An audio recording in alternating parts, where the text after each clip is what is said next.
A couple of updates thing. First of all, we have scheduled and approved a volunteer fair for the weekend of May 1st and 2nd. Yes, you heard it correctly. We're actually going to have a volunteer push for the weekend of May 1st and 2nd. Correction. So we moved it back to the 22nd and 23rd so that we could get into the May announcements. Oh, that's right. I'm sorry.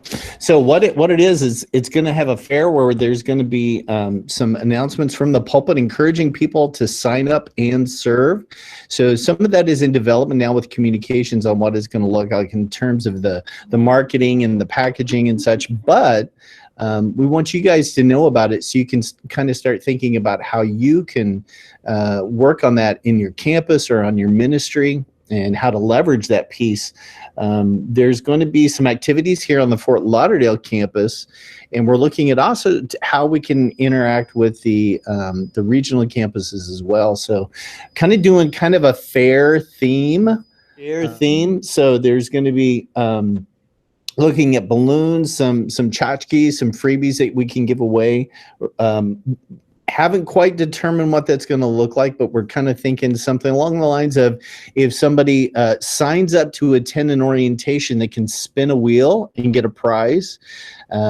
We can do that, as simple as like there's an online version where we can digitally spin a wheel so we can get a laptop, spin that, and then they can win a prize that may be like a little frisbee or some kind of tchotchke or something.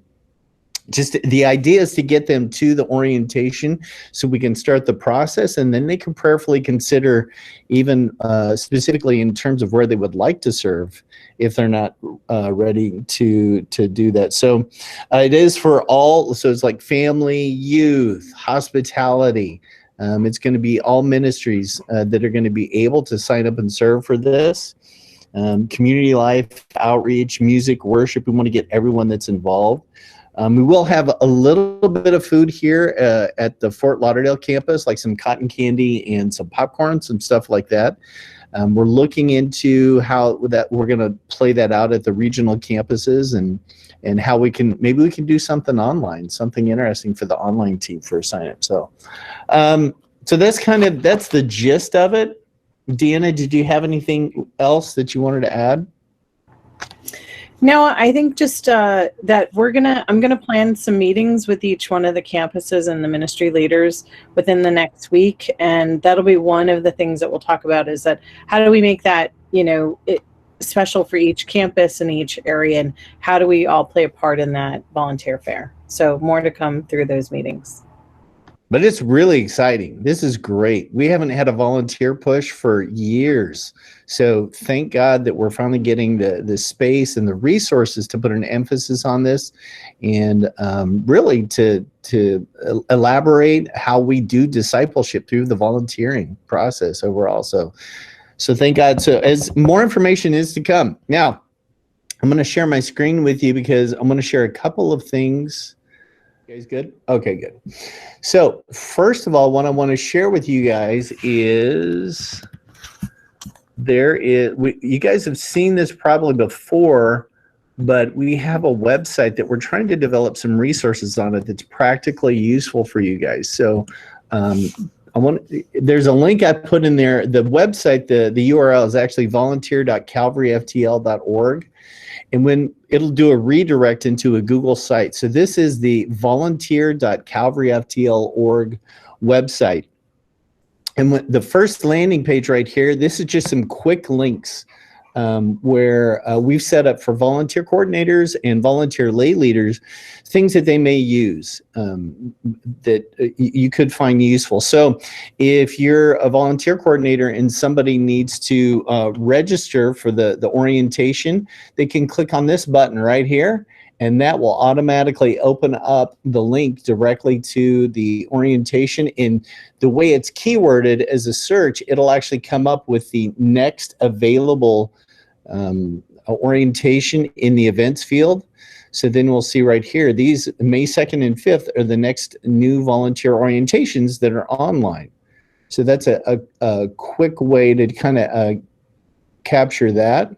Then we also see this is a direct link over to the volunteer opportunities. It's just the volunteer webpage, but it is a link that's there.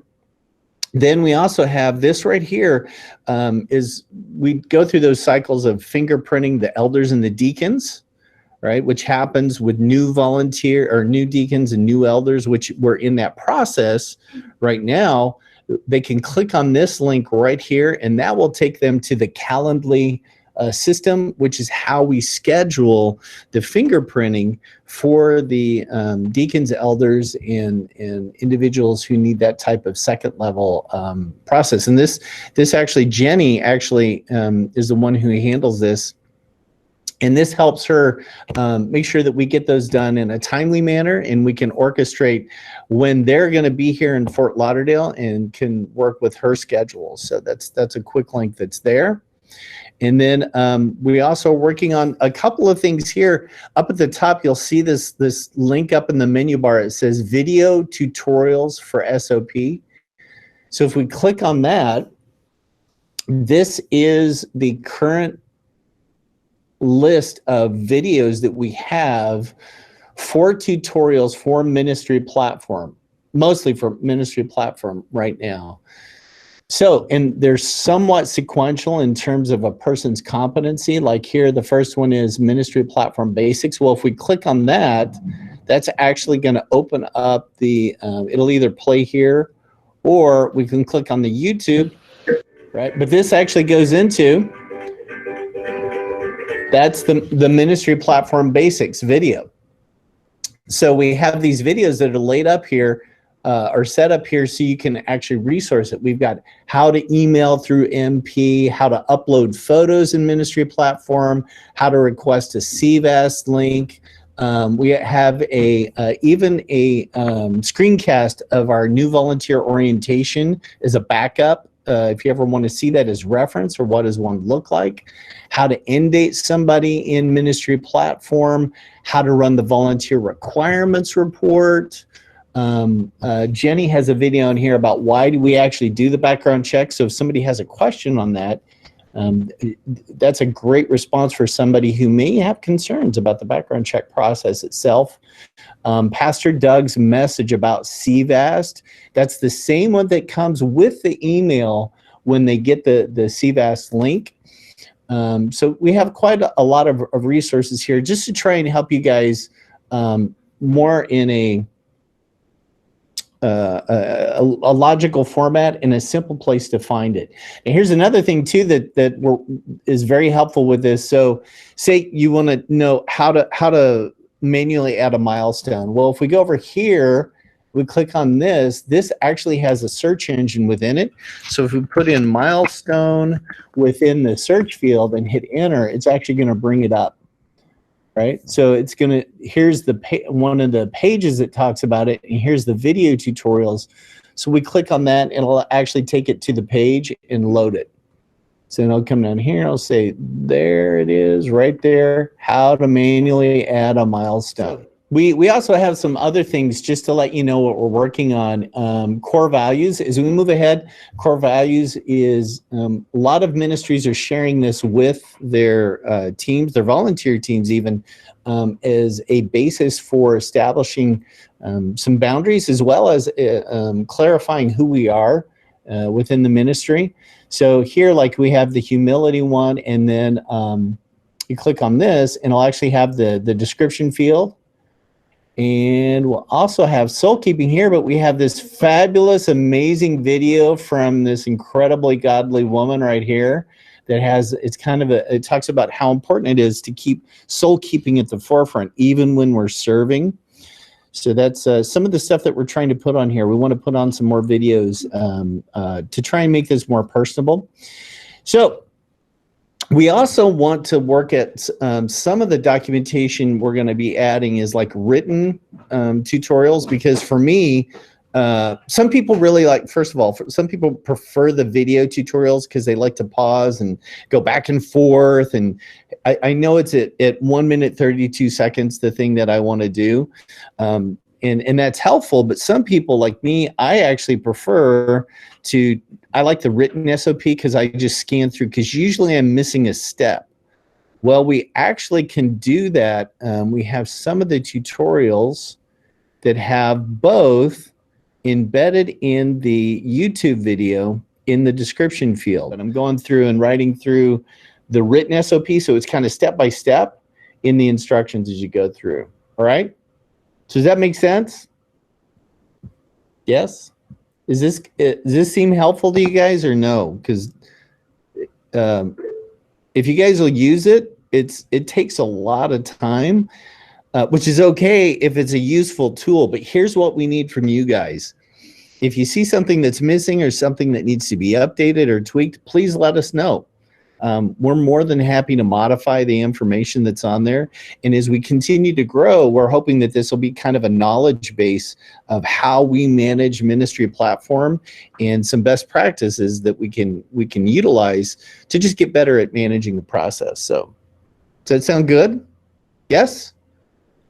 Give me thumbs up, and then at least I know you're not reading your email, okay? Can I just ask a question? Sure. Yes, okay. I saw all the videos and what you were talking about, like the how-tos.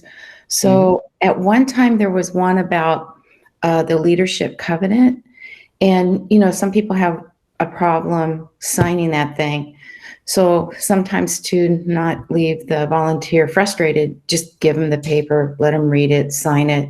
But then we have to scan it in. Do you have something like that?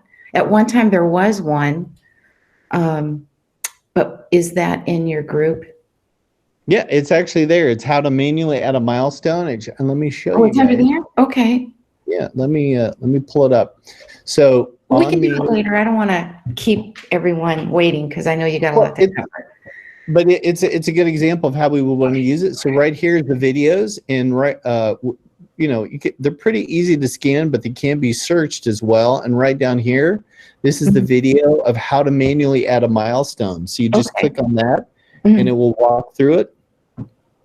So this is the video is right here.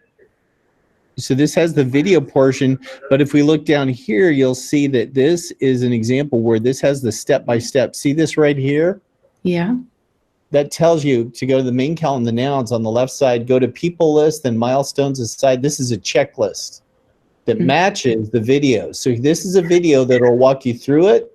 This is just like a checklist that you can actually go through, and I'll tell you how to go. I prefer this way because usually for me, I forget where to start. And then once I figure out, okay, I got to start with people list on milestones assigned. Then I remember the rest of it, right? Just a different way. Thank you. Yeah. Curtis, do you have somewhere on the website where they can print the leadership covenant? Because that shows how to do it manually, but they'll actually need to print the PDF. Yeah. Yes, there we go. Boom. Right there. That's exactly what we're looking for. That's easy for us to add that kind of stuff. So let us know. I may actually be able to get that done today. Because that's a great idea. So yeah, we can add stuff like that pretty easy. Boom. Yes. All right. So yes, you guys like it? What else do you guys, just looking at it, what other things do you think would be good? Jan? Just a question, follow up with Deanna just asked. Will that be a PDF that has all the blank signature and initials? Because that is the problem that we have at this campus, is that when people go in to sign it, they can't do that. So they ask me for a hard copy, and they'll just fill it out and I can scan it and send it. Is that something that we're going to have available? Sure. Yeah, we can do that. Let me ask you guys, just as a random poll, how frequently are you having to manually have people manually sign leadership covenants?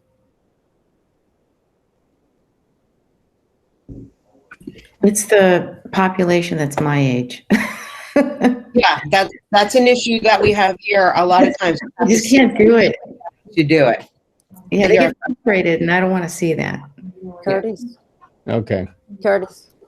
Yeah, Mata? Yeah, I just wanna let you guys know that if you have a volunteer that has questions or wants more insight about the covenant, Pastor David Fines offers a class that's called Essentials of the Christian Faith. and he uses 2 classes to go over the entire covenant, and he's very willing to answer questions and to spend time with any volunteer that might have questions. So if that's an option for, like, if you go over it and still that person has more questions or need more understanding, there's that opportunity there. Right now, we are almost done. I think we have like 3 more classes to get through these 9 sessions, and then the class will start again. But just let me know, or you can go to CalvaryFTL/classes and maybe find out when is the next round that we're going to do. But I find that that is very helpful, because he really takes the time to go over it, completely, and he's always available for questions. I have a question for Mara. Is there a way David and his awesomeness could make a digital version of that, so that way if somebody had questions, they could answer quickly? That's a good question for him, because what I know is that we are working on recording his class, but I know that that's going to be part of the essentials class. I'm not sure that he will put that as an option of like one class, but now that we're talking about this here, maybe he's willing to make a special edit for the volunteer page and maybe have it there. I don't know. That would be a good thing to talk with Pastor David. But it's a great idea. Let me know what he says. It's a great idea. Mm-hmm. Is that the same, Mara? Is that the same as Foundations of Faith? Kind of, but it has transitioned a little bit. Like it is kind of what that idea was originally, but he covers like a lot more in the essentials of the Christian faith. He covers end times and Holy Spirit, the spiritual gifts, the covenant in 2 classes. He goes over marriage, divorce, and remarry, like a lot of other stuff he covers in the essentials class. That's great. Thank you, Mata. Thank you. Yeah, thank you. All right. Mata, you're awesome. Well, let's go back to so my question was, though, how frequently would you guys say that you are having to manually do a leadership covenant, to print one and have them sign it and scan it? Is that once a week, twice a week, once a month? I would say for me, it's at least once a week. I have a volunteer that I actually sit at my desk and I log them into their email and I help them walk through it, because they just don't know how to navigate it. And it is more of an older demographic, but it would be very helpful if so many times they're frustrated. Can you just give me a copy and I'll sign it? So I would love to be able to provide that. Mm-hmm. Let me hear from somebody else. What else have you guys seen? I mean, I can speak, but yeah. What do we see with what? It just depends on, unfortunately, the demographic. Like if they know that, I always say like DocuSign, and then they're like, yes, we speak that language, then I can say the covenant. Because if that's where the covenant goes through the DocuSign. So if they are not familiar with DocuSign, I know it can be tricky.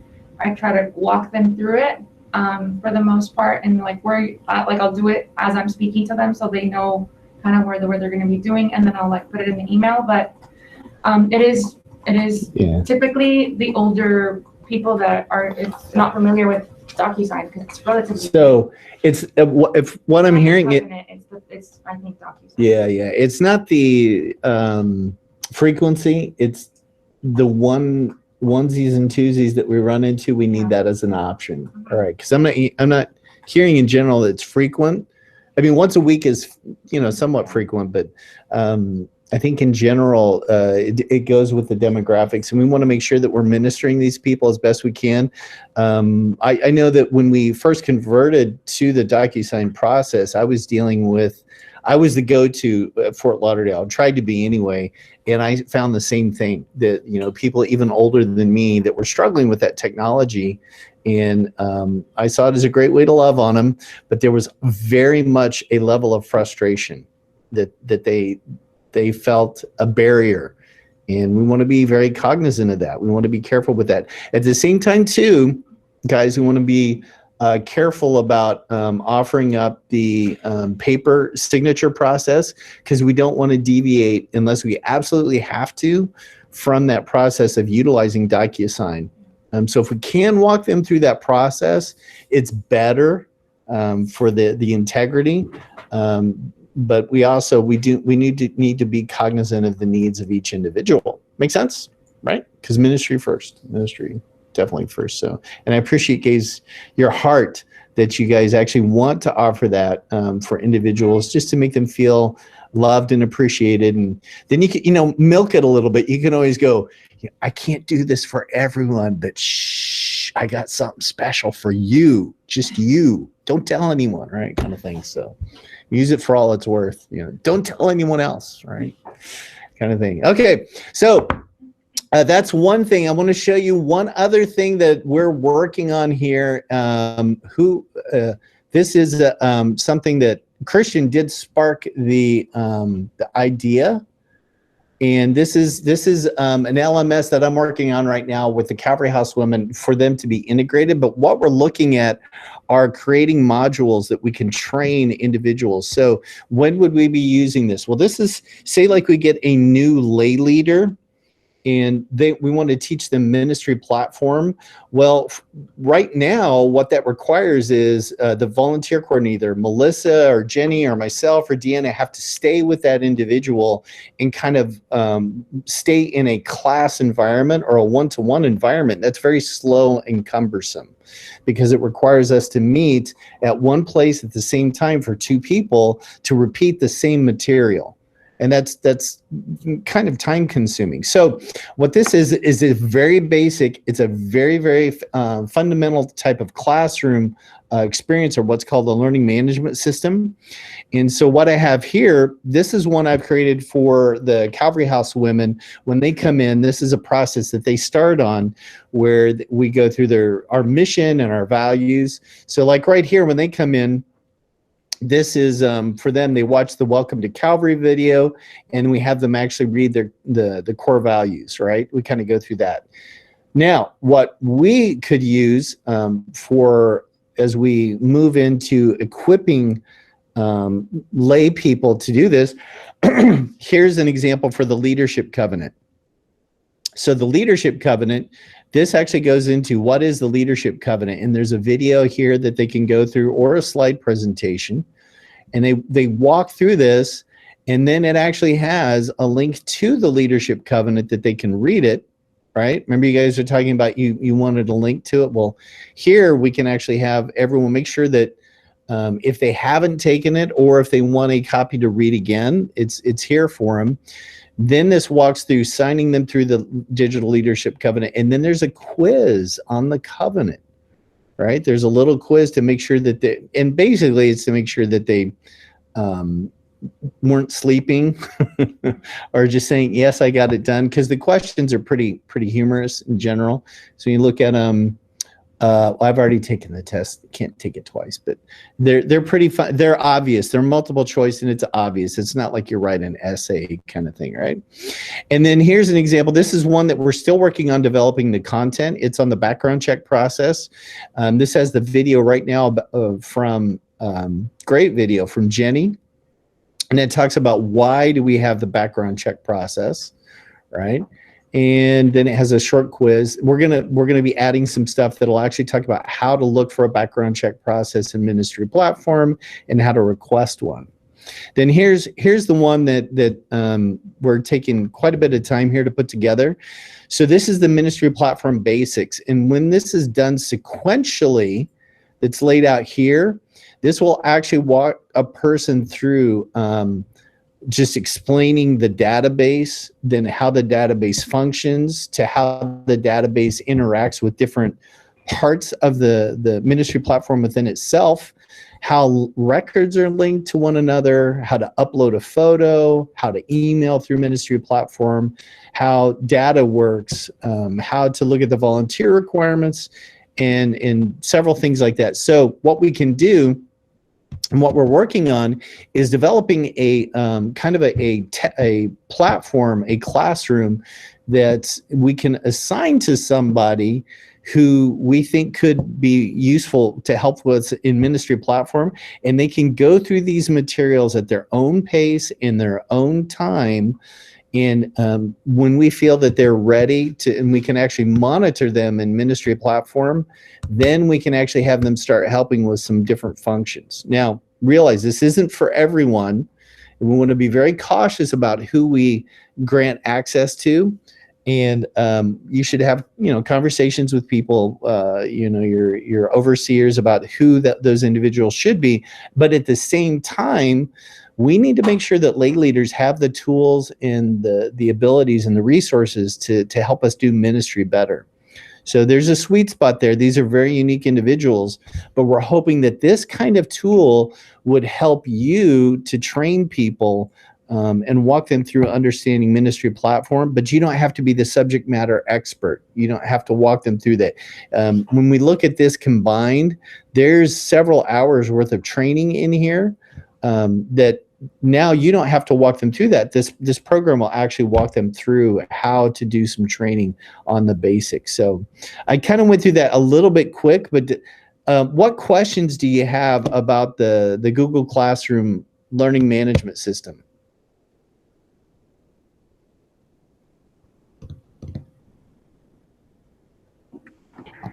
How do I sign up for it?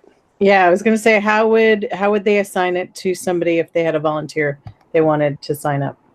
Okay, great question. So what it is first we'll have to duplicate it. So I would sign you up as a teacher, and we'll walk you through so you can make a copy of the module. And I would suggest doing that on your like your campus account, because usually, like, you would have Boynton Beach has Boynton Beach at calvaryftl.org. There's an account, a Google account. That account would host it for us. If you see here, the account that's hosting the classroom is the volunteer account, right? See, that's the account that it's under. It needs to be one of the global accounts that's used on your campus or within your ministry. So if the recovery ministry was going to do this, it would want to be recovery at Calvary FTL or plantation at Calvary FTL. You would want them to host it, because typically more than one person has access to that. And that way multiple people can play the teacher role and modify and manipulate the information that's in there as needed. So like Derek would probably have it as Parkland at their Google account, the one that they have, and that would host the actual class. Then from there, it's actually pretty simple. People do need a Google account, which, it's not a major thing to set one up. So they would sign in with a Google account, and then you actually just register them as a student in the class. We can actually do it right now. So you go to people right here. Once you get it set up, and I can walk you guys through that, so you can assign teachers. So Melissa in Plantation, if she wanted to assign lay leaders to help her teach the class, the ministry platform, she could actually do that. She would just add them here just by adding the plus and bring them up, right? So you just add in their names, and then it will actually bring up the individuals, or she can enter it. Or you would add it as a student right here. Just come in and put in their names, and we could put in those individuals and just add them as students or as teachers. I would recommend keeping the teachers as few as possible, because it can get, if somebody doesn't know what they're doing, this can get confusing. So, but it's also cool too, because not only can you sign up pretty much anyone, but you can also keep track of their grades and what they've been doing, what they function. So you can actually see how much interactivity those individuals have done. So like here, this is the Calvary House girls. So this shows that they've gone in and looked at stuff. I need to go in and confirm the points. But it's also good because we have a point system. Some of the girls are very competitive, so they want to make sure they get all their points. But we can actually go in and grade the work that they're doing and observe what they're doing. So just, it's a tool that we're working on. It's not perfect. It's not the best, but it is functional enough for us to try and get somebody up to speed in a basic sense with a learning management system. and help us to enable lay leaders without exhausting us in terms of trying to support them with ministry or just the training itself. So what other questions do you guys have? I have a question. If let's say that we have a lay leader that is not a teacher, but they're helping develop a training that we have, right? How do we get them into the system to edit? That would be question. I have a couple questions. Well, there's two ways to do it. If it's just for the LMS, just for the classroom, bring them in as a teacher, because then they can control everything within the classroom. But they'll also be listed as a teacher to students. Yeah. It's if you want to, that's one way to do it. Well, because they're going to be dealing with content, right? If they're content creating, right? Or they might be putting it together. Yeah. Yeah, they would need to either be a teacher or they would need to have access into that account. Some ministries have lay leaders who can access their accounts. They've been given that ability, and if that is happening, they could have access to the account as well. So for you, Christian, it could be that like Joshua could have access to sign in to hospitality at calvaryftl.org. That, or you could set him up as a teacher. Either way, he would have the ability to edit that. Does that mean I'd have to change the password if one of our lead leaders left for some reason? What would be the protocol? Yeah. Yep. Yeah. And again, that is a security issue that you want to walk through with your overseer as well as IT, but it does happen in the right instance. And obviously, like Allison Quick is an example, who's a deaconess, a high level of trust. Yeah. You know, if we have someone that has high competency and high trust level, we want to empower and equip those individuals. We just don't want to do it with everyone and give access to Joe Schmo to, give them the whole farm, and then because then we have a lot of cleanup to do afterwards, right? It gets messy. All right. Mm-hmm. Did you have another question? No, I think I've answered some of them on my own. Okay, all right. So what other questions do you guys have? If you guys are processing, I know you guys. I can see all those wheels in your heads. Right. So Alessandra's on the phone right now calling the board of directors saying Curtis has run amok. She's all over, falling apart. All right. So do you guys see this as something that could be helpful to train lay leaders, to walk them through?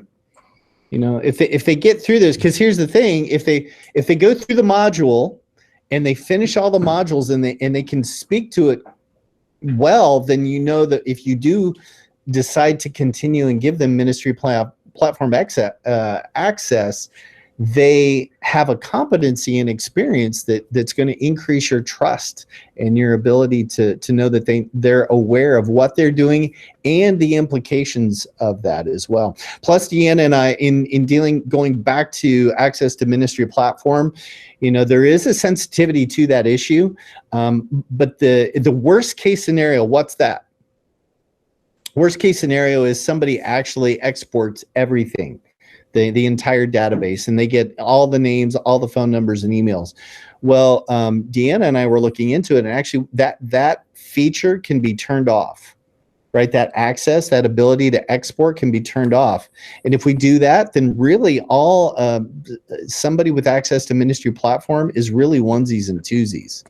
They can't do mass export of data. And in general, we're only thinking worst case scenario, if somebody really was malicious, they would have to get through a lot of trust issues to get to that point. So I don't think we need to worry about that. What we want to worry about is just somebody who has the competency to work in ministry platform and the trust, right? So volunteers, by and large, they're great people. I mean, we can't do ministry well without volunteers, and that's the way God intended us to work.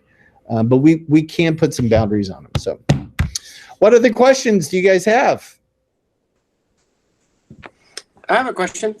So if I have a team lead, because the team leads are supposed to be the ones that are actually enforcing people, that they're finishing it. So if I have a team lead, how are they supposed to go and confirm whether or not somebody's actually completed something? Do they have to be a teacher, or does that person have to also have every team lead that we have in the ministry have to have access to the platform? Well, for now we're dealing with like volunteer coordinators and ministry platform individuals for this module. Right, but you're going to run into a module where you're doing something beyond that are, if we're doing something in the ministry, generally it wouldn't be necessarily me saying, hey, let me make sure that you did that. It would be the team leads confirming those things and saying, yeah, Christian, they're good to go. So how are we empowering the team lead through that platform? Well, I would say go back to Allison. She's a great example. Allison, I would give her access to the sign-on into hospitality at Calvary FTL. So you're saying to give all team leads access? No, it's individual.